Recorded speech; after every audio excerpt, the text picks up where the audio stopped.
The night was supposed to be quiet, just another evening in the small apartment Anna shared with her husband Mark. The lights flickered softly above the kitchen counter, the smell of fresh coffee filling the air. Anna, 7 months pregnant, held her belly gently as she leaned against the table. Her body was heavy, but her heart was heavier. Mark had come home late again, reeking of alcohol, his shirt wrinkled, his eyes full of rage rather than warmth. Anna tried to keep her voice calm. "Mark, please, sit down. You've been drinking. I'll make you something to eat." She hoped her soft tone would ease his anger, but Mark slammed his fist against the counter, the sound echoing through the room like a gunshot. "Shut up, Anna," he shouted, his voice slurred but sharp. "You think you can tell me what to do? You're nothing but a burden. Always whining, always weak. Look at you, pregnant and useless." Tears welled in Anna's eyes, but she bit her lip, holding them back. She had learned that crying only made him angrier. Her trembling hands reached for a glass of water, trying to distract him, trying to avoid the storm she knew was coming. But then Mark's eyes fell on the steaming pot of coffee sitting on the stove. His lips twisted into a cruel smile. "You want to play the perfect wife, huh? Let's see how perfect you are when you're burned." Before Anna could react, he grabbed the pot and, in a single brutal motion, hurled the boiling coffee at her. The scalding liquid splashed across her chest and face. Anna screamed, the sound tearing through the walls as her body collapsed to the floor. Her hands flew to her belly, instinctively protecting the tiny life inside her. The searing pain was unbearable, her skin blistering within seconds. She tried to crawl away, but her body was weak. Her sobs echoed in the kitchen, mixing with Mark's heavy breathing. For a moment, he just stood there, watching her suffer, his face dark with twisted satisfaction. Anna's screams carried down the hallway, loud enough for a neighbor to hear. Mrs. Collins, an older woman living next door, rushed to the door, knocking frantically. "Anna! Anna! What's happening?" But Mark didn't answer. Instead, he kicked the door shut, locking it tight, trapping Anna inside with her monster. On the floor, Anna whispered desperately, "Please, my baby." Her voice cracked, fading into sobs. She knew she had to hold on, had to survive, for the tiny heartbeat within her. But the fire in her skin was spreading, and her vision began to blur.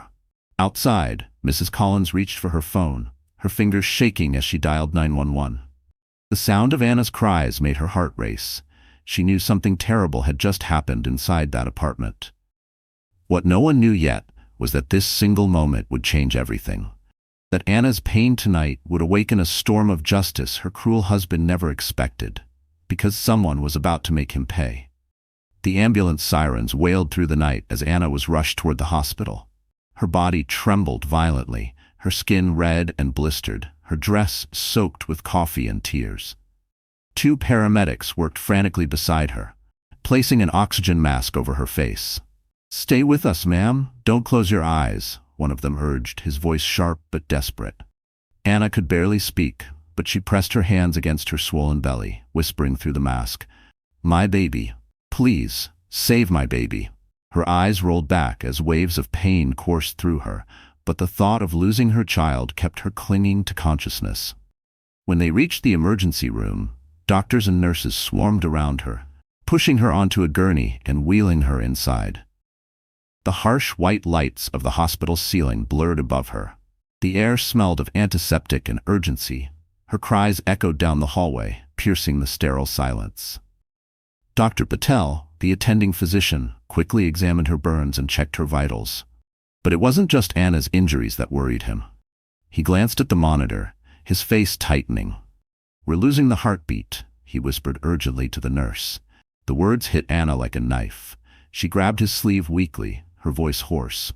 "No, please, don't let my baby die. Please!" The nurse tried to calm her, stroking her arm gently. "We're doing everything we can, sweetheart. Just hold on." But Anna could see the worry in her eyes.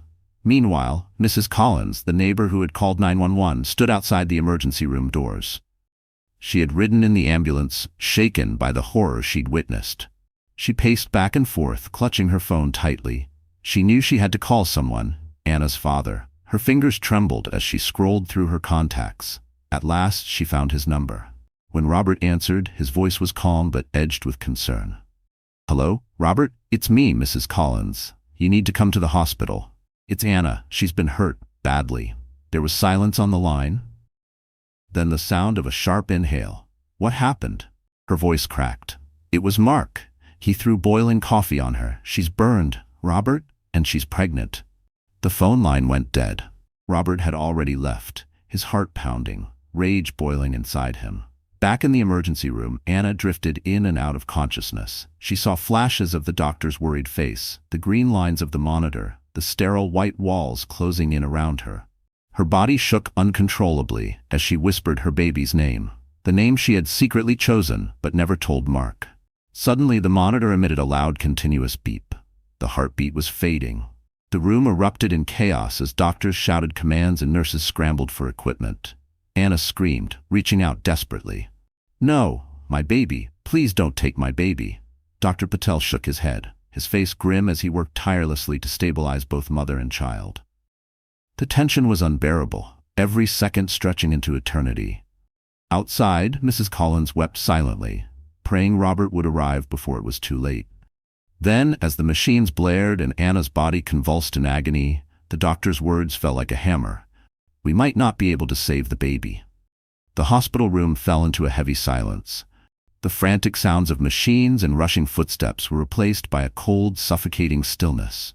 Anna's body trembled on the hospital bed, her burns bandaged, her skin pale, but her eyes were wide open, searching, desperate.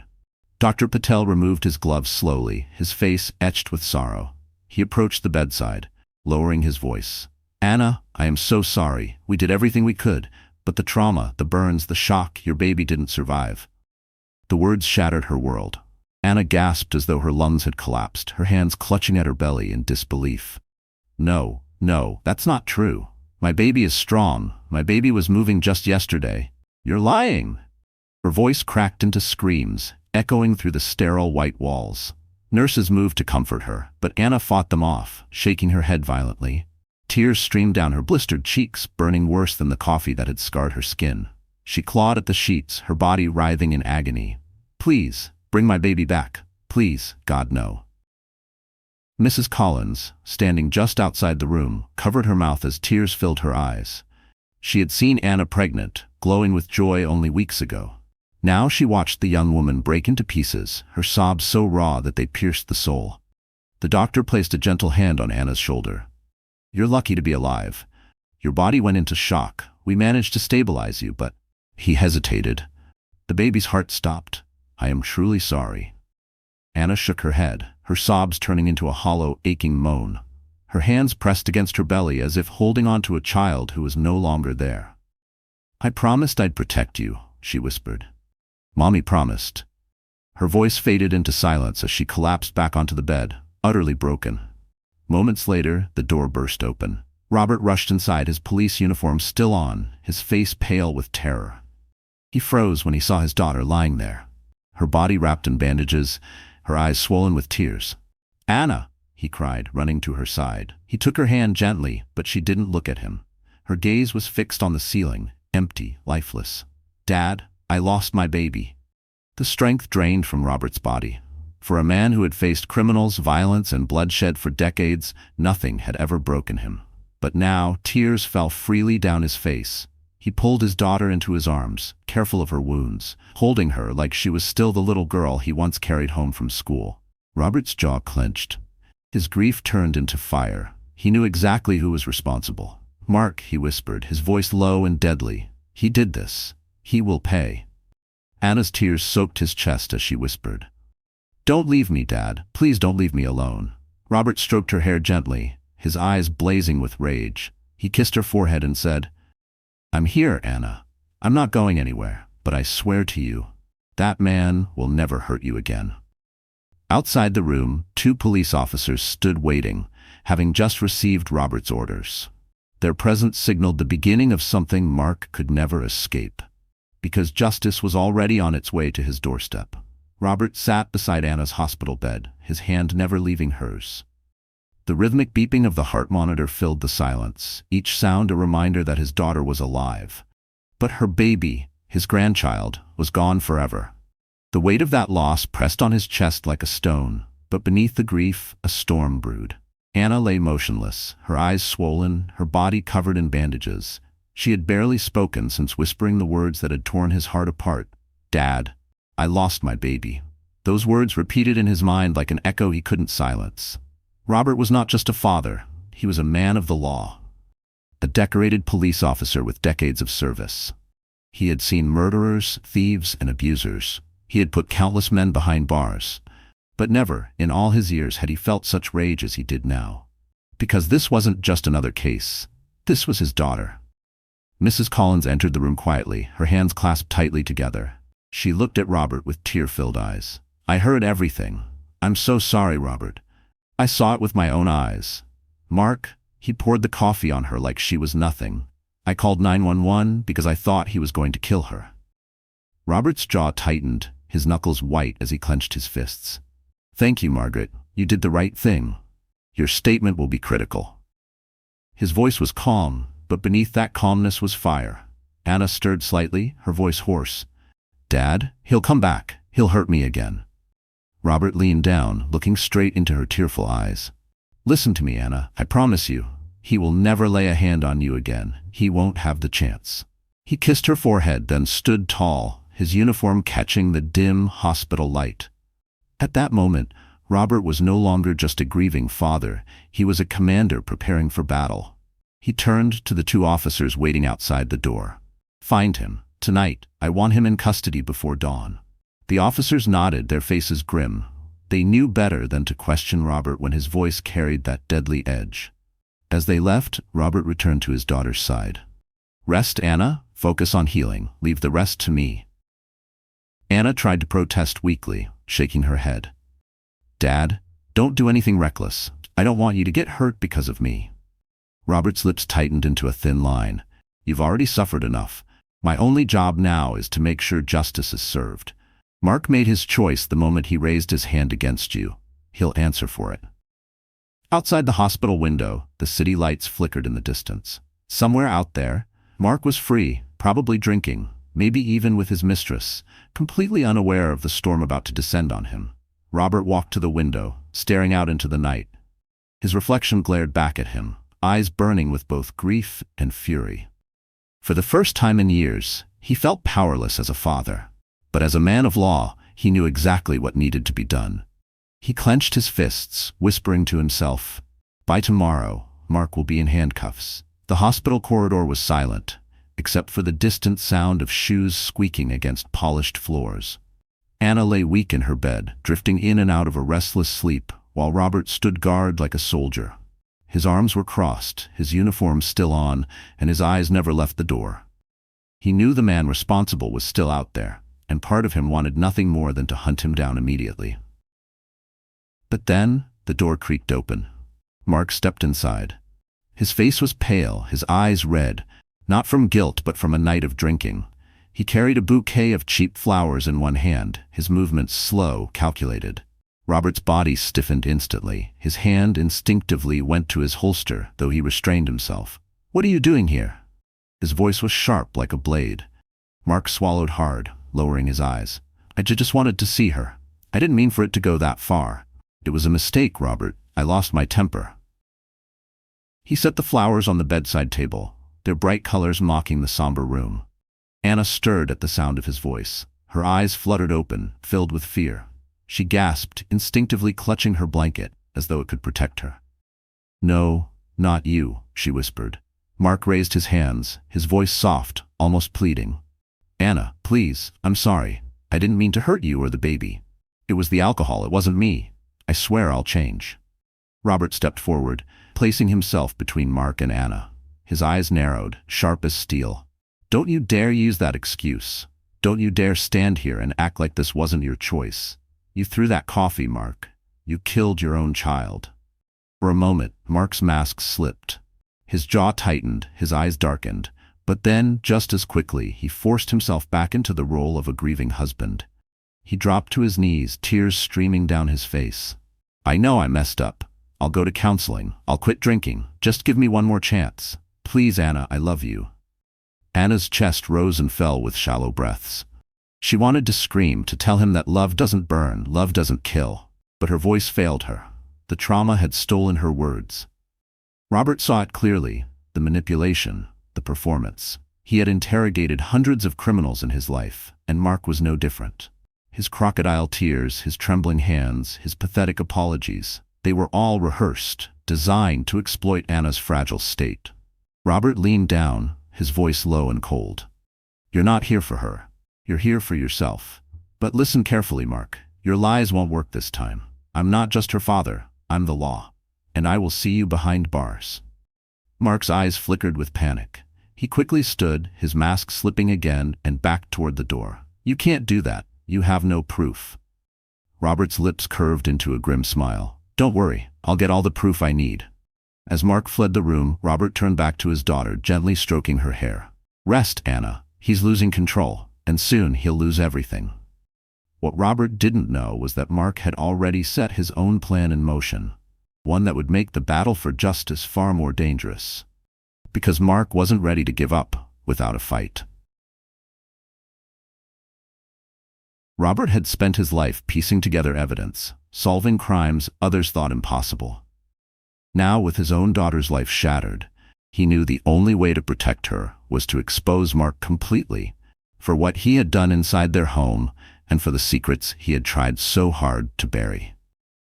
The morning after Mark's fake apology, Robert arrived at the precinct. His colleagues, who had long respected him as a decorated officer, were already waiting. He handed them a folder filled with preliminary notes. "We're building a case against Mark Turner. Domestic abuse, assault with intent to harm, possible manslaughter due to the loss of the unborn child, and I want every lead investigated." Detective Harris, the younger officer under Robert's command, raised an eyebrow. "Sir, you know this won't be easy. He's going to deny everything." Robert's voice was steady, but his eyes burned with fire. "Then we'll find proof he can't deny." Within hours, officers began knocking on doors, speaking with neighbors. Mrs. Collins gave a full statement, recalling every scream, every desperate cry she had heard through the thin apartment walls. Her voice shook as she described Mark's rage, her hands trembling as she signed the report. "She's been hiding bruises for months," Mrs. Collins whispered. "I told her to leave him, but she always said he would change. Poor girl, she didn't want to disappoint anyone." The testimony was powerful, but Robert knew it wasn't enough. He needed hard evidence. That's when Harris returned with something damning, a set of photographs. "Sir, we pulled security footage from the building across the street. Take a look at this." On the screen, Mark could be seen stumbling into the apartment with another woman, his arm wrapped around her waist. The timestamp showed it had happened while Anna was still recovering from her first trimester sickness. Later footage revealed multiple visits, each time with the same woman. Robert's stomach turned. Not only had Mark abused Anna, he had humiliated her, betraying her while she carried his child. The sight of him laughing with his mistress while Anna sat alone at home was enough to make Robert's blood boil. He clenched his jaw, his voice tight. "Get me her name. I want to know everything about her." That evening, Robert returned to the hospital. Anna sat propped against her pillows, still weak, but her eyes lifted as he entered. She searched his face, trying to read his silence. "Dad, what did you find?" Robert pulled a chair close, taking her hand gently. "Enough to prove what I already knew. He didn't just hurt you, Anna. He betrayed you with another woman while you carried his child. We have footage, witnesses, statements." Anna's lips trembled, her eyes filling with tears. "So, all this time, while I was fighting for our baby, he was with her?" Robert nodded, his grip firm. "Yes, and this is the evidence that will lock him away. He thinks he's untouchable, but he's wrong. We'll show the world who he really is." Anna broke down, sobbing into her father's arms. The truth was unbearable, but it also ignited something inside her, a flicker of strength she thought she had lost. What neither of them knew was that Mark had already sensed the investigation closing in, and he was preparing to strike back before the walls caved in, and his next move would put everyone in even greater danger. Robert sat in the dimly lit hospital room, the soft hum of machines surrounding him as Anna slept. Her face was pale, her lips cracked from dehydration, and her body wrapped in bandages. Watching her chest rise and fall slowly was both a relief and a torment. Relief that she was alive, torment that she had suffered at the hands of a man who had sworn to protect her. He leaned forward, resting his elbows on his knees, his hands clasped tightly together. Memories of Anna as a child flooded his mind. The little girl who once ran into his arms after school, the teenager who cried when she thought she had disappointed him, the young woman who once believed in love. Now she was broken, and the light in her eyes had dimmed. The door opened quietly. Detective Harris stepped inside, carrying a folder. His expression was grim. "Sir, we've compiled everything. Witness testimony, photos, security footage. It's strong. If we push this case, we can nail him." Robert took the folder, flipping through the damning evidence. Each page was another blade twisting in his chest. Photos of bruises, video stills of Mark with his mistress, statements from neighbors about the screaming fights. It was a trail of cruelty that painted Mark exactly as he was, a violent coward.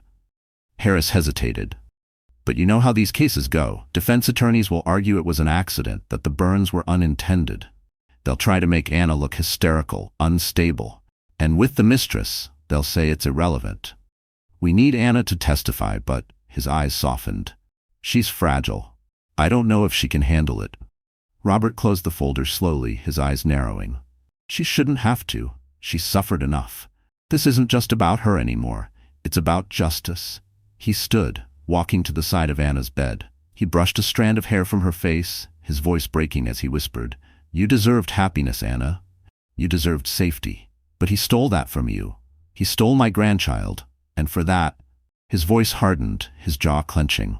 "He will pay dearly." Turning back to Harris, Robert's eyes burned with determination. "I swear to you, as a father and as an officer, I will not rest until Mark spends the rest of his life behind bars. I don't care how clever his lawyer thinks he is. I don't care who he begs for help. He will not walk free. He will never touch another woman again." At that moment, Anna stirred, half conscious. Her cracked voice whispered, "Dad, don't waste your life on him, please." Robert leaned close, his voice soft yet unshakable. "This isn't about wasting my life, Anna. This is about saving yours. This is about making sure no other woman ever suffers the way you did." He kissed her forehead gently, then straightened, his silhouette cast against the hospital light. For the first time since the tragedy, Anna saw a spark of strength and safety in her father's eyes. Robert turned toward the door, his voice steady as stone. "Mark Turner will pay with his freedom, and maybe even his life." The courthouse buzzed with hushed whispers as reporters gathered outside, their cameras flashing under the morning sun. The case of Anna Turner versus Mark Turner had already drawn attention. An expectant mother burned by her own husband. It was the kind of story that sparked outrage, and the community wanted justice.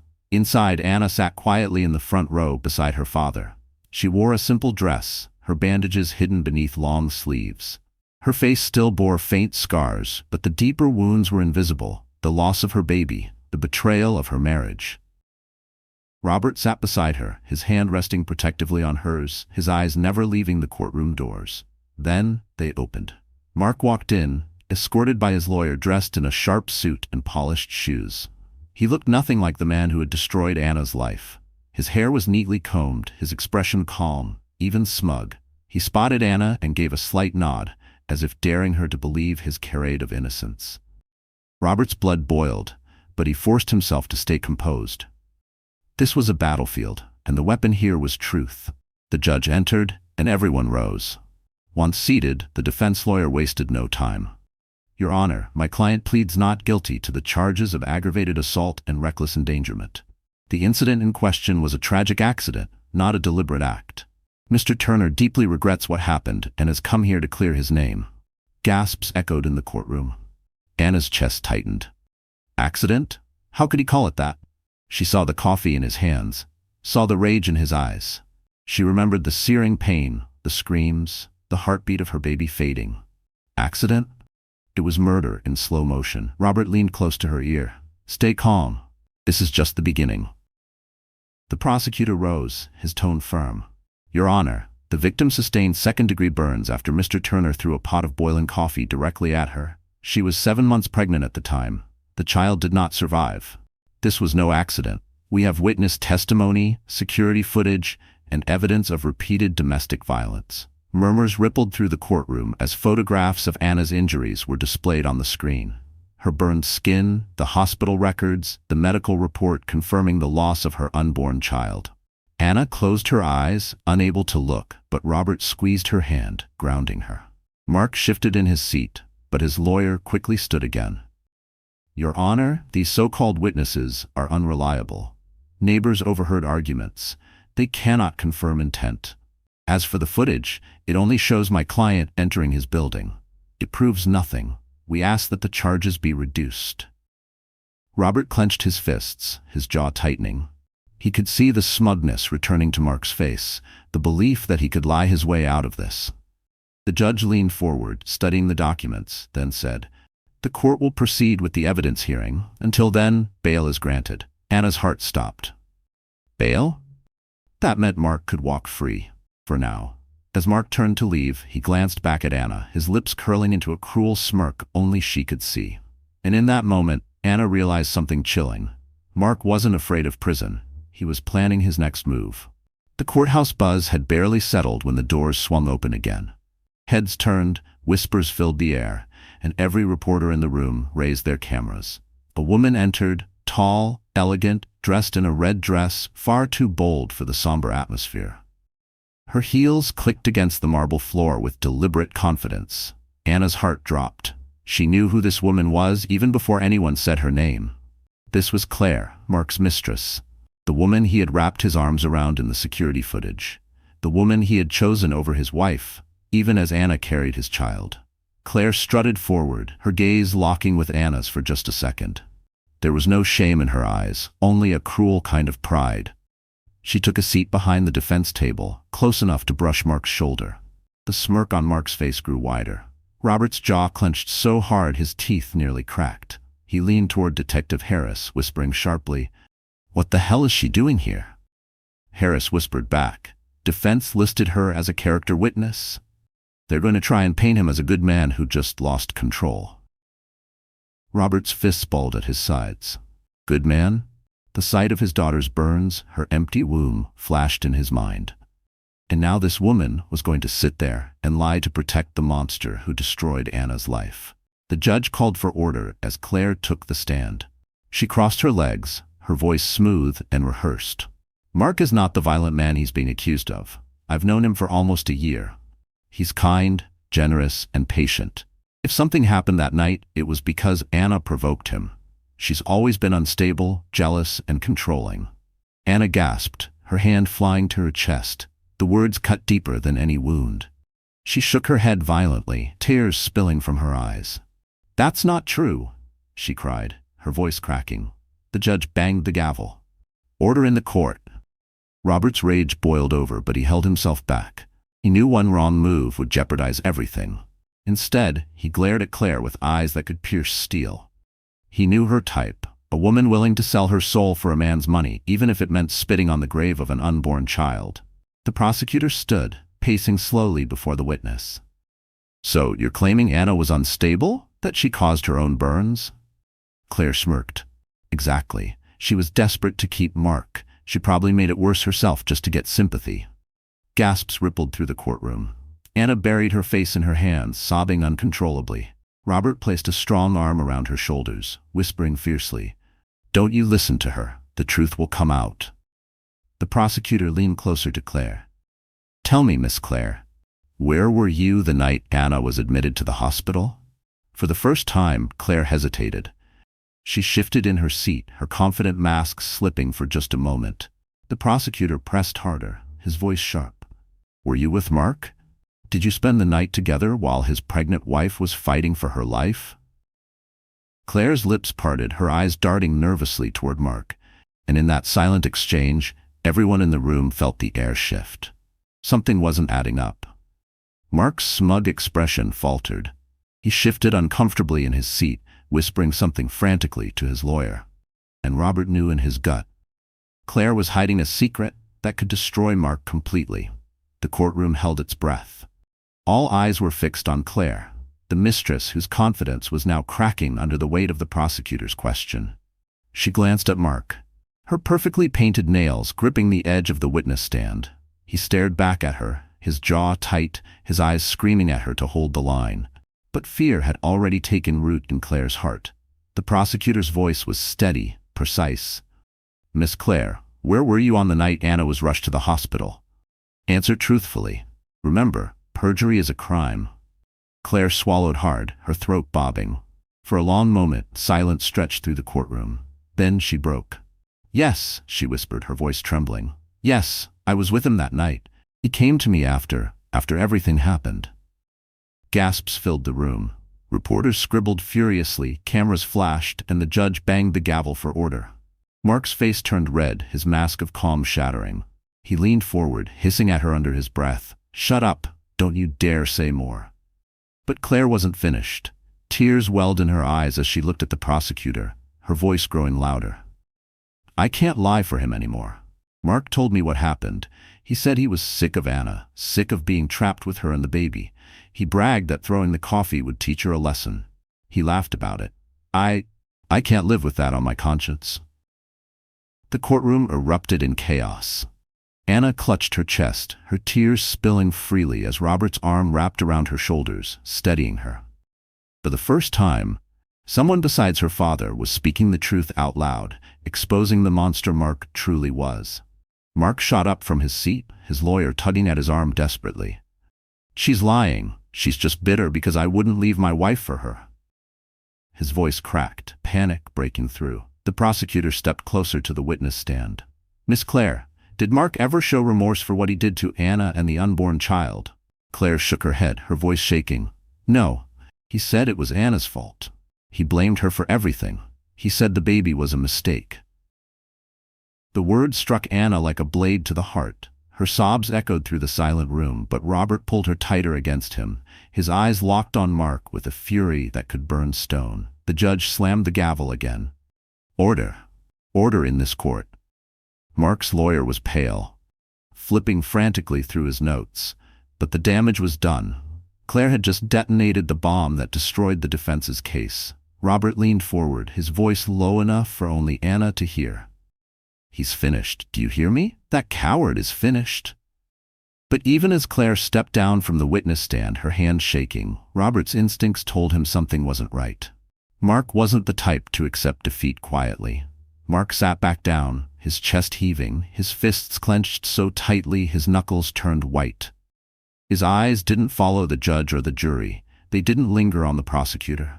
They locked onto Anna. And in that chilling stare, Robert understood something with terrifying clarity.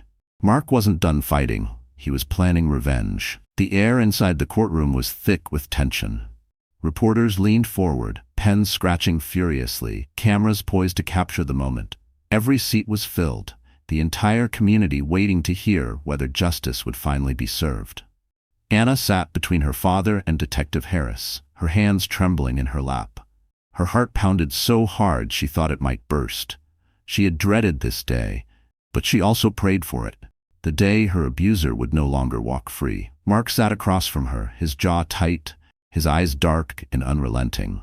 The smug arrogance that once danced across his face was gone, replaced with fury. He looked like a man cornered, a predator about to be caged. The judge cleared his throat, his voice echoing through the courtroom. After careful review of the evidence presented, including testimony from neighbors, hospital reports, and Miss Claire's statements, the court finds the defendant, Mark Turner, guilty of aggravated assault and involuntary manslaughter due to the loss of the unborn child. Gasps filled the room. Anna's chest tightened, tears rushing to her eyes. She had prayed to hear that word, guilty, but hearing it aloud broke her open in ways she couldn't describe. The judge continued, his tone firm and resolute. This court sentences Mark Turner to 25 years in state prison without the possibility of parole for the first 15 years. The gavel struck, the sharp crack reverberating through the room. Anna covered her mouth, sobbing uncontrollably. Her father wrapped an arm around her, pulling her against his chest. He whispered fiercely, "It's over, Anna. He can't hurt you anymore. Justice has been served." But across the aisle, Mark erupted. He slammed his fists on the table, shouting, "This is a lie. You're all against me. I didn't kill anyone. She lost the baby because she's weak." The bailiffs rushed forward, grabbing his arms as he fought against them. His voice filled the courtroom, venomous and raw. "Anna, you think this is over? You think you're safe now? Prison can't hold me forever. One day, I'll come back for you." Anna froze, her body trembling violently. Robert stood, his voice booming across the room. "Sit down and shut your mouth, Mark. You will never touch my daughter again." The bailiffs hauled Mark away, his curses echoing down the corridor as the doors slammed shut behind him. The room slowly settled, but Anna's tears did not stop. She wept not just for her lost child, but for the years of pain, for the betrayal, for the scars that would never fade. Robert squeezed her hand. "He's gone, Anna. He's finally gone." The prosecutor approached quietly, offering a gentle nod. "You were brave. Today, justice stood on your side." Anna wiped her tears, her voice barely a whisper. "But why does it still hurt so much?" Her father kissed the top of her head. "Because love betrayed you. Because you lost more than anyone should ever lose. But this pain won't last forever. You will rise again." And though the courtroom had declared victory, Robert's instincts whispered otherwise. He had seen the fury in Mark's eyes, the promises of vengeance. As the reporters swarmed outside, hungry for statements, Robert looked at his daughter and thought grimly, the fight isn't truly over. Not yet. The courthouse steps were swarming with reporters, their voices overlapping as microphones stretched toward Anna and Robert. The flashing cameras felt like an assault, each click echoing the pain of the past months. Anna kept her head down, her body trembling. She wasn't ready to be the face of tragedy, she just wanted to disappear. Robert raised a hand, shielding her from the chaos. "No questions today," he barked firmly, his officer's authority cutting through the noise. The reporters reluctantly backed off, though their cameras continued to flash as father and daughter walked past. Outside the courthouse the world was loud, but inside Robert's car, silence fell heavy. Anna sat in the passenger seat, staring out the window, tears blurring the city lights. Her voice finally broke the silence. "Dad? Even with him gone, I don't feel safe. His words, they won't leave my head. What if he comes back? What if he finds me someday?" Robert reached across the seat, gently taking her hand in his. His voice was steady, filled with conviction. "Anna, listen to me. I've worn this badge for over 30 years. I've put criminals away who swore vengeance. Some of them were far more dangerous than Mark, and not one of them ever touched me or the people I love again. Do you know why?" Anna turned to him slowly, her eyes swollen. "Why?" He squeezed her hand tighter. "Because I never let my guard down. And when it comes to you, my daughter, I'll never stop watching, never stop protecting.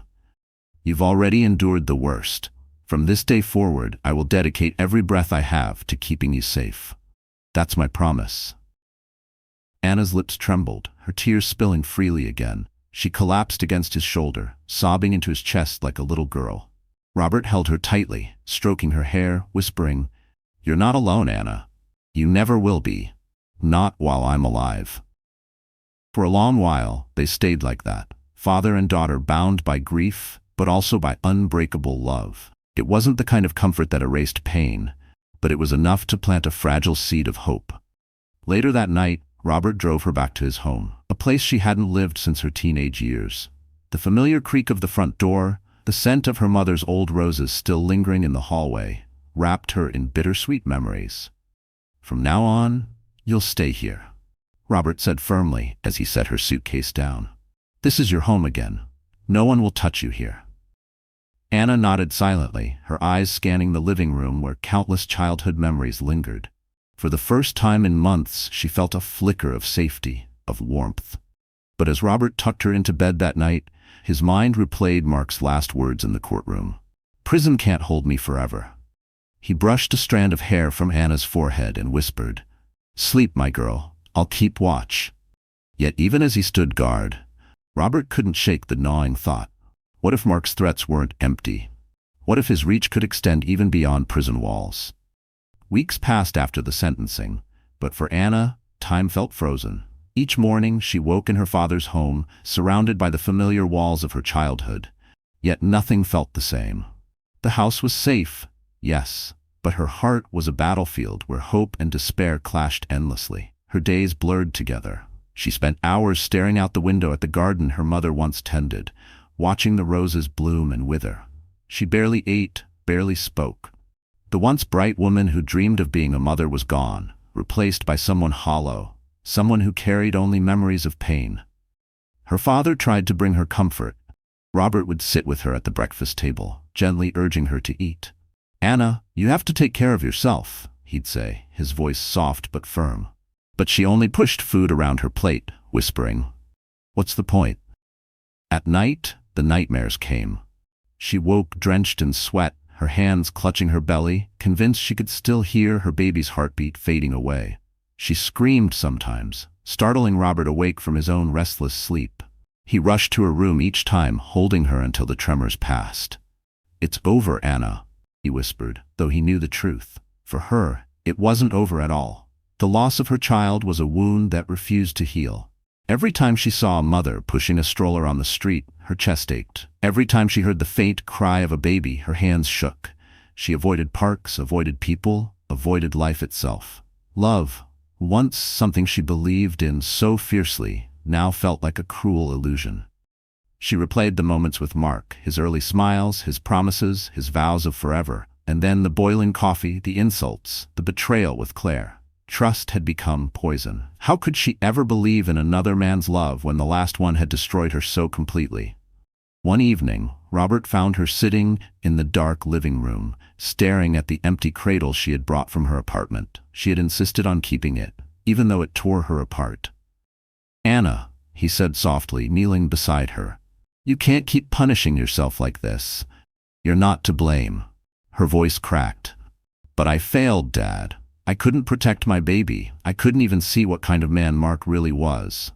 How could I be so blind?" Robert gripped her hands tightly. "No, the failure was his, not yours. You loved, Anna. You trusted. That's not weakness, that's humanity. Don't let his evil steal your future too." But Anna only shook her head, tears streaming down her face. "I don't have a future. Love killed me once. I won't let it kill me again." Robert's chest tightened, but he knew pushing her too hard would only deepen her despair. He kissed her forehead and whispered, "Time will heal, Anna, and when you're ready, the right person will prove love isn't the enemy." She closed her eyes, sinking into silence. She didn't believe him. Not yet. But what neither of them knew was that fate was already preparing someone to step into her shattered world. Because sometimes healing begins when you least expect it. And with the last person you'd ever imagine. And soon, Anna's path would cross with the man who would change everything. It was another quiet morning in Robert's house. Anna sat by the window, a blanket wrapped tightly around her shoulders, staring blankly at the garden outside. Her father had left early for work, but before leaving, he had promised to send someone to check on her. She didn't argue. She rarely did these days. The sound of a car pulling into the driveway broke her trance. Moments later, the doorbell rang. Reluctantly, Anna shuffled to the door and opened it. Standing there was a man she vaguely recognized. Tall, broad-shouldered, dressed in a tailored suit, his dark hair neatly combed back. His eyes, however, were not stern like most men she had met. They were kind, patient, searching. "Anna?" he asked softly, his voice calm and warm. "I'm Daniel Hayes. I work with your father at the precinct. He asked me to stop by to make sure you're doing all right." Anna hesitated, her fingers tightening on the edge of the door. I don't need anyone checking on me." Her voice was defensive, fragile. Daniel gave a small nod, not offended. "I understand. I won't stay if you don't want me to. I just thought maybe you could use some company, or at least a distraction." He offered a gentle smile. Something about his tone, steady, unhurried, made it difficult for Anna to slam the door. Against her own instincts, she stepped aside. "Fine, just for a little while." Inside, Daniel didn't pry. He didn't ask about Mark or the trial.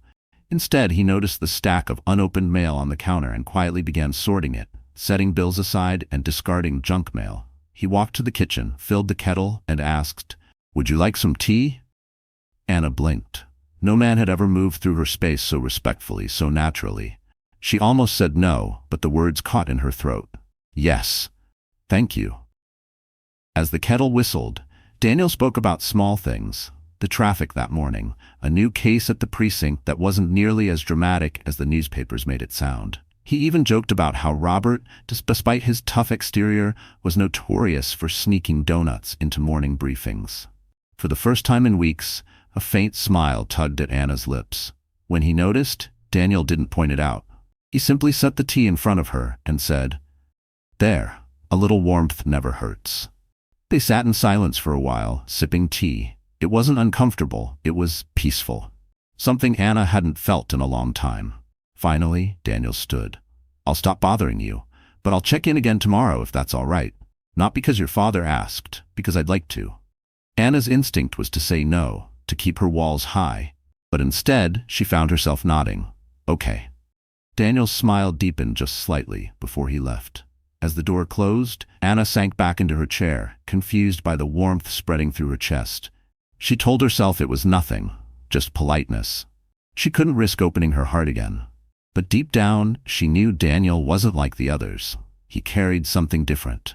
Patience, strength, and sincerity. And though she tried to deny it, part of her wondered, could this man be the one to help her believe in love again? The days that followed were different. Subtle at first, but different. Daniel kept his word. Each morning his car pulled into the driveway and he appeared at the door with the same calm smile, never pushing, never intruding. Sometimes he brought groceries. Sometimes he carried a book he thought Anna might like. Other times he came with nothing at all but his presence. And that, strangely, was enough. At first, Anna resisted. Her answers were short, her eyes wary. She kept her distance, afraid of trusting anyone again, especially a man. But Daniel never seemed offended. If she didn't want to talk, he filled the silence with stories about the precinct, light-hearted anecdotes about her father's grumpy mornings, or the silly mistakes rookies made on the job. One afternoon, as he helped her water the roses in the garden, he shared a memory of his own. "My mother used to say flowers are like people. If you give them patience and care, they bloom. If you neglect them, they wither." Anna looked at him, her lips parting slightly. For weeks, she had felt like one of those withering roses, and yet with Daniel standing beside her, she felt a flicker of something she thought was gone, life. Still, she tried to guard herself. "I don't bloom anymore," she said softly, her voice laced with sadness. Daniel's reply was gentle but firm. "You will. Not today, not tomorrow, but you will." Those words lingered with her long after he left. Another day, he found her sitting on the porch, lost in thought. Without a word, he handed her a sketchbook and pencils. "I noticed you like to doodle on receipts and napkins. Maybe try something bigger?" Anna hesitated, then opened the book. Her hands trembled as she began to draw. The first time in months she had done something that wasn't just surviving. By the time she looked up, Daniel was sitting quietly nearby, sipping coffee, not watching her like a project, but simply being there. That night, Anna caught herself smiling at the sketch she had made. A fragile smile, but real, and slowly, those moments multiplied. Daniel teased her gently about her terrible taste in TV shows. He pretended to be offended when she laughed at his clumsy attempts to cook dinner. He never forced joy on her, but he created space for it, like opening curtains to let the sunlight in. One evening, as they sat in the living room, Daniel said something that pierced her walls. "Anna, you're stronger than you think. What you've endured would have broken most people. But here you are, still standing. That's something worth being proud of." Anna's eyes filled with tears, but for the first time they weren't just tears of pain. She whispered, "Thank you for seeing me." Daniel gave her a small nod, his voice quiet. "Always." In that moment, Anna realized she was laughing more often, smiling more easily, breathing more freely. Daniel hadn't healed her scars, but he had reminded her they didn't define her. And yet, just as warmth began to return to her heart, a shadow lingered at the edge of her life. For while Daniel's presence brought light, Mark's darkness had not vanished, and soon it would try to seep back in. Robert had seen a lot in his years on the force. Liars, manipulators, men who put on masks to hide their darkness. But he had also learned to read people, to see through the layers they presented to the world. And every time Daniel walked into his home, every time he watched how the younger man interacted with Anna, Robert felt something rare. Trust. One Saturday afternoon, Robert returned home earlier than expected. He paused in the hallway, unnoticed, as he saw Daniel in the kitchen with Anna. Daniel was clumsily trying to whisk pancake batter while Anna laughed, an honest, unguarded laugh that Robert hadn't heard from his daughter in months. For a moment, Robert's eyes misted. That laugh reminded him of the girl she used to be before Mark, before the tragedy. The sound filled the house like sunlight breaking through storm clouds. When Anna stepped away to answer a phone call, Robert entered the kitchen. Daniel straightened immediately, almost nervously. "Sir, I was just—" Robert held up a hand. "Relax, Daniel. You don't have to explain. I know what you're doing here." Daniel looked uneasy. "I'm not trying to overstep. I just care about her. More than I expected, honestly." Robert studied him carefully, his voice calm but firm. "Do you know what Anna has been through? Do you understand the depth of the scars she carries?" Daniel nodded solemnly. "I do, and I don't want to erase those scars or pretend they don't exist. I just want to stand beside her, however long it takes, however hard it gets." Those words carried weight. They weren't dramatic promises. They were steady, grounded, like the man himself. Robert felt his chest tighten, a mixture of relief and emotion. Anna needs someone who won't run when it gets hard. She's been abandoned, betrayed, broken. If you ever add to that pain, Daniel, you'll answer to me, not as her father, but as a man who has nothing left to lose. Daniel met his gaze without flinching. "I'd never hurt her, sir. Not in this lifetime." Robert's stern expression softened slightly. For the first time in years, he felt like maybe his daughter wasn't doomed to carry her pain alone. He gave Daniel a small nod. "Then don't give up on her. Even when she tries to push you away. She's scared, but she needs someone who won't walk out." Anna returned just then, looking between them suspiciously. "What are you two talking about?" Robert smiled faintly, covering his emotions. "Just telling Daniel he makes terrible pancakes." Daniel chuckled nervously, while Anna rolled her eyes. "They're not that bad," she teased, but her cheeks flushed slightly. Later that night, Robert knocked gently on Anna's door. She was sketching again, something she hadn't done in months. He sat beside her, his voice low. "Sweetheart, not all men are like Mark. Some men honor their word. Some men truly love. Daniel might be one of them." Anna froze, her pencil trembling. Her heart raced at the thought, but fear still held her back. "Dad, I can't. I'm not ready. What if I let him in and it destroys me again?" Robert took her hand gently, his eyes soft but resolute. "Then let me believe for you until you're ready. Don't close the door completely. Give yourself permission to hope again." Anna's eyes watered as she whispered, "Hope feels dangerous."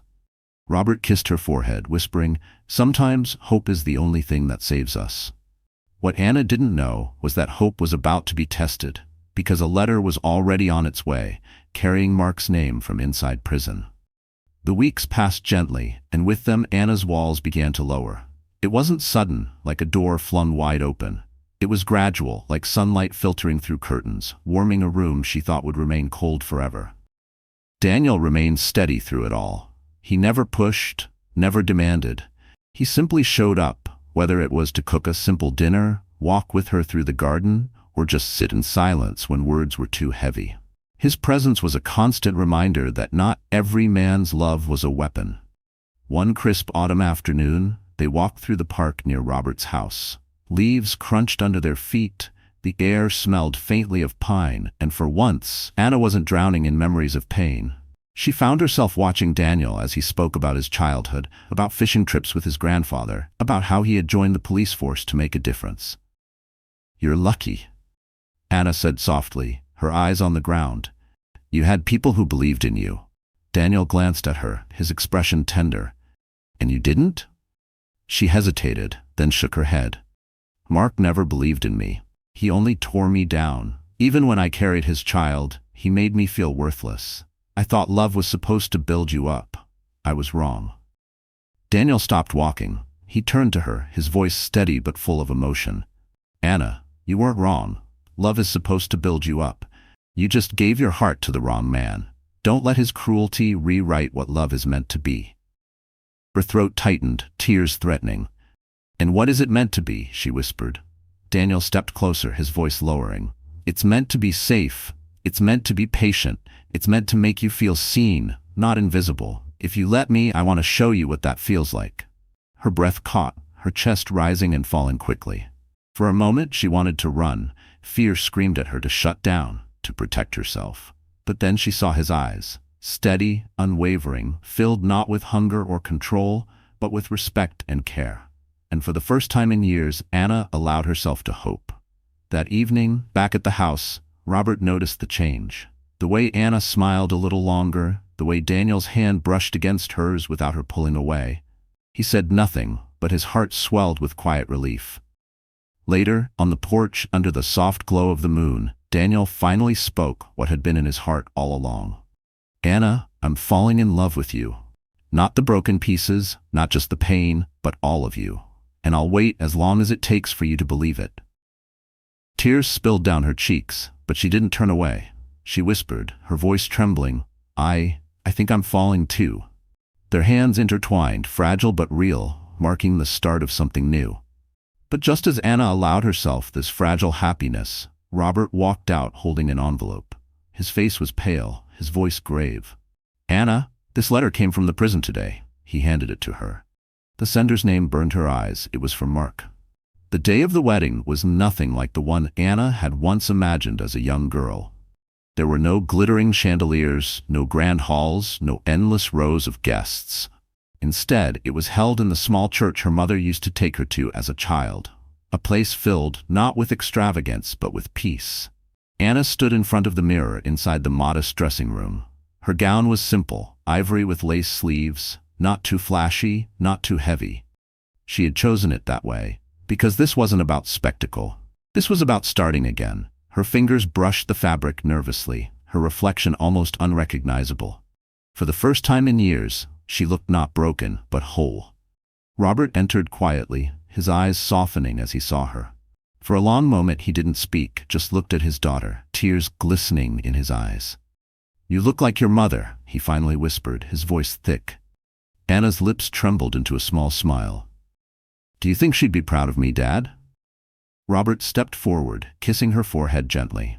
"She'd be proud beyond words, and so am I. You survived the darkest storm and found your way back to the light. Today isn't just about a wedding, it's about reclaiming your life." Outside, the church was filled with only close friends, fellow officers, and a handful of neighbors who had supported Anna through her pain. At the altar stood Daniel, his suit neat, his eyes locked on the door where he knew Anna would appear. His hands trembled slightly, not from nerves about marriage, but from the overwhelming gratitude that she had chosen to walk toward him. When the music began, the doors opened, and Anna walked down the aisle on her father's arm. The room seemed to hold its breath. Robert's chest swelled with pride, every step a reminder that he was giving his daughter away, not in fear, but in faith.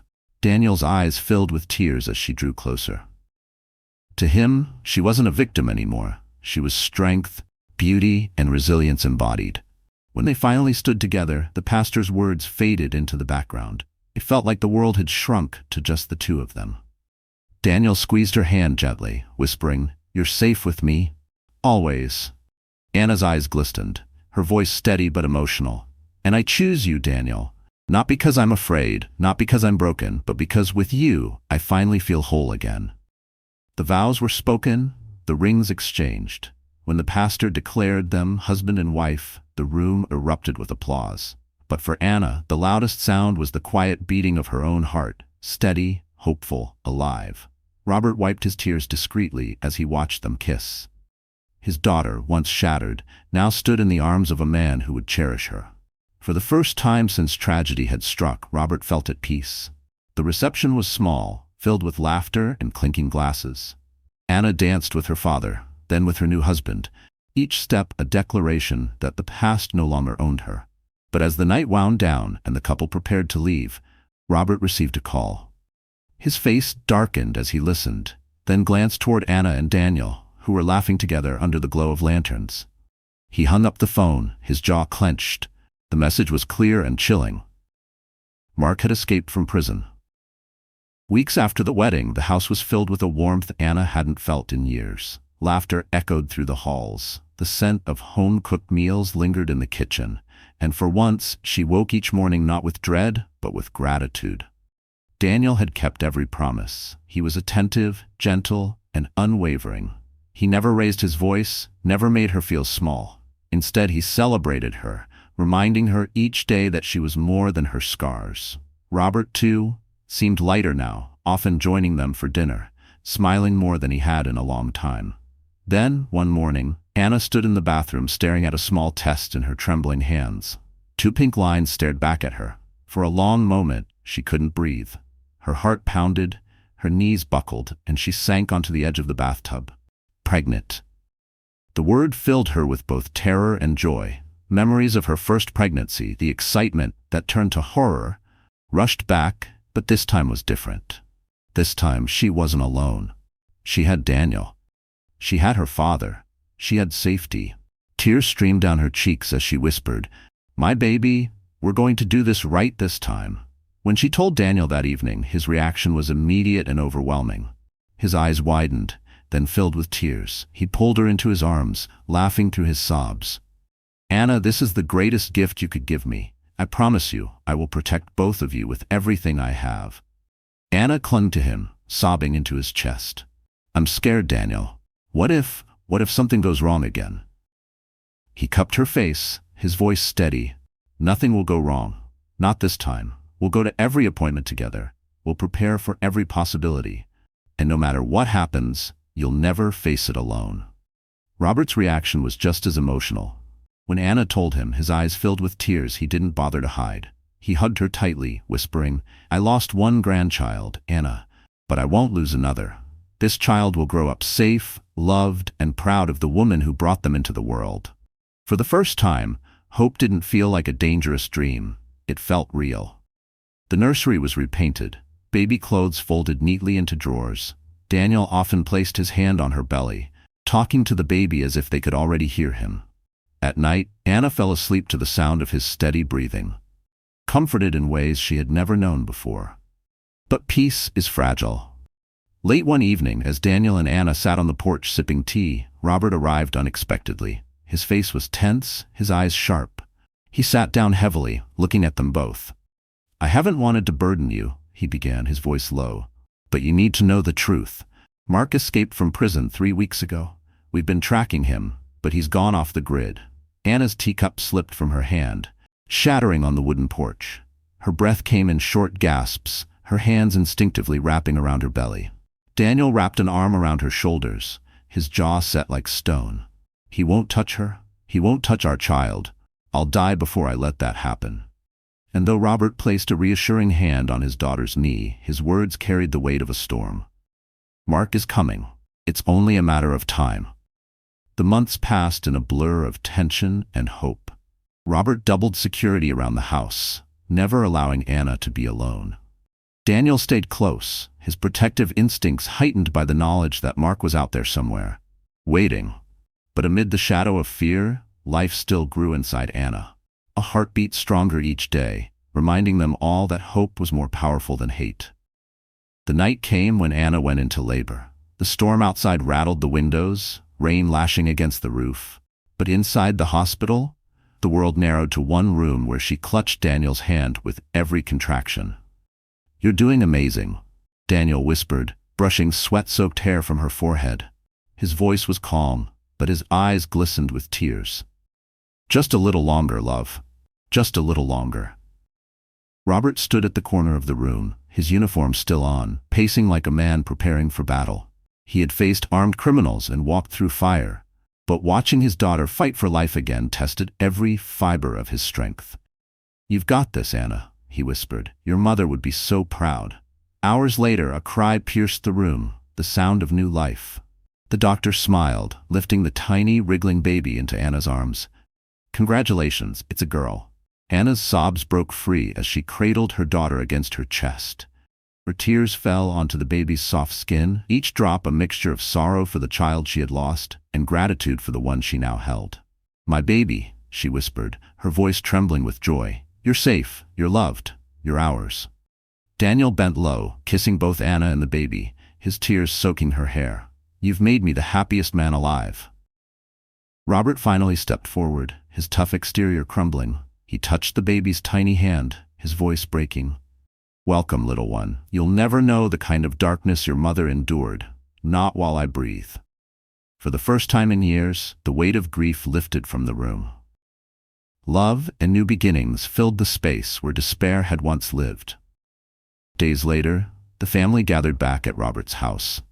The nursery, painted in soft yellow, glowed with warmth.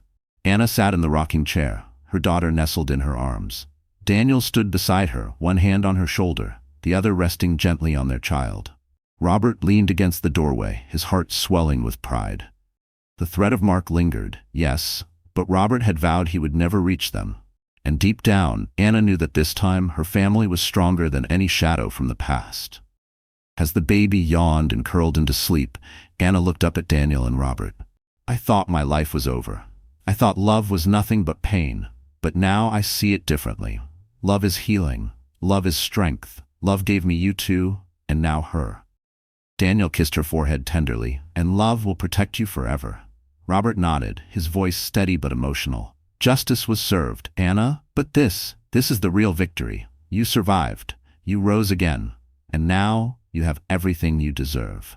The house was quiet except for the steady breathing of the newborn. Outside, the storm had cleared, leaving the night sky scattered with stars. And in that moment, Anna knew her story had come full circle. Not defined by tragedy, but by triumph. Because no shadow, no pain, no man could ever take this happiness from her again. All right, my friend, so here we are, at the end of Anna's journey. And if you're still with me right now, it means this story touched you in some way.